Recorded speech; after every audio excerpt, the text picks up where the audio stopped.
भूमि अधिग्रहण की सीरीज में आपका स्वागत है। देखिए भाइयों, राष्ट्रीय राजमार्ग अधिनियम 1956 की धारा 3A के अंतर्गत जारी की गई नोटिफिकेशन आपकी स्क्रीन पर है। इसमें उत्तर प्रदेश के बलरामपुर जिले में पानीपत से Gorakhpur high speed access control greenfield highway के निर्माण के लिए भूमि की प्रक्रिया प्रारंभ की गई है। यह परियोजना लगभग 560 किलोमीटर से 578 किलोमीटर तक प्रस्तावित है। इसमें हाईवे बनाने के उद्देश्य से बेहतर सड़क संपर्क उपलब्ध कराने, यात्रा समय कम करना तथा क्षेत्र में विकास को बढ़ावा देने से संबंधित है। अब धारा 3A क्या है? यह भूमि अधिग्रहण की प्रारंभिक अधिसूचना है। इसका अर्थ है कि सरकार ने संबंधित भूमि को परियोजना के लिए चिन्हित किया है, लेकिन अभी भूमि का अंतिम अधिग्रहण नहीं हुआ है। इस चरण में प्रभावित भूमि स्वामियों को अपनी आपत्ति दर्ज करने का अधिकार दिया गया है। यदि किसी किसान या भूमि स्वामी को गाटा संख्या, खसरा नंबर, क्षेत्रफल या किसी अन्य विवरण पर आपत्ति है, तो वह राजपत्र प्रकाशन होने की तिथि से 21 दिन के अंदर अंदर अपनी लिखित आपत्ति अपर जिला अधिकारी वित्त एवं राजस्व बलरामपुर के समक्ष प्रस्तुत कर सकता है। इस अधिसूचना में कई गांव शामिल हैं, जिसमें जोगीवाला, जोगिया कला, गंगापुर बाकी, टेगन जहिया, मानकोट, रछोरा, कलंदरपुर, राघोपुर आदि गांव सम्मिलित हैं। जिसमें राजपत्र में आप गाटा संख्या, खसरा नंबर अथवा क्षेत्रफल देखेंगे, जिसे आप अपनी खतौनी से मिलान करें। भूमि अधिग्रहण के लिए भूमि के प्रकार की बात करें तो अधिसूचना में निजी, कृषि, सरकारी, सड़क, चक्रोड़, नहर, नाला, ग्राम समाज भूमि, देवस्थान तथा अन्य सरकारी भूमि का भी विवरण दिया गया है। प्रत्येक खसरा संख्या के सामने अधिग्रहित किए जाने वाले क्षेत्रफल का स्पष्ट उल्लेख है। ध्यान रखें कि धारा 3A के बाद अगला चरण 3D का होगा। आपत्ति के निस्तारण के बाद धारा 3D की अधिसूचना जारी की जाती है। इसके बाद भूमि सरकार के निहित होती है और फिर मुआवजा निर्धारित एवं भुगतान की प्रक्रिया शुरू होती है। इसलिए यदि आपकी भूमि इस परियोजना में शामिल है तो सभी दस्तावेज सुरक्षित रखें, राजपत्र में अपना विवरण जांच लें, निर्धारित समय के अंदर आपत्ति दर्ज करें और अगर दस्तावेजों में कोई त्रुटि है उसे समय से ठीक कराएं।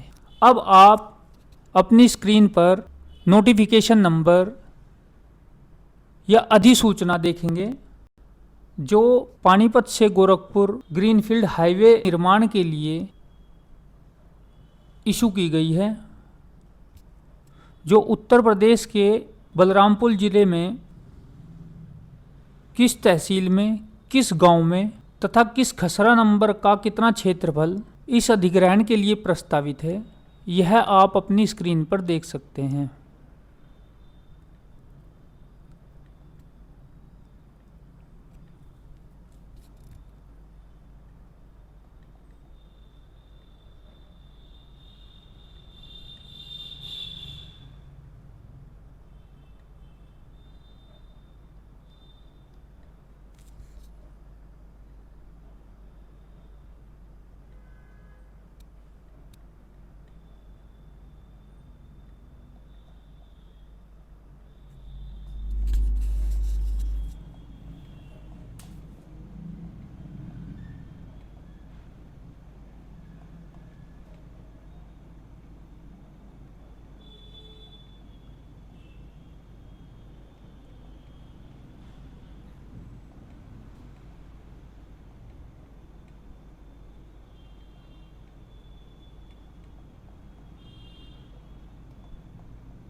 इससे संबंधित कोई भी अधिसूचना, गजट, नोटिफिकेशन,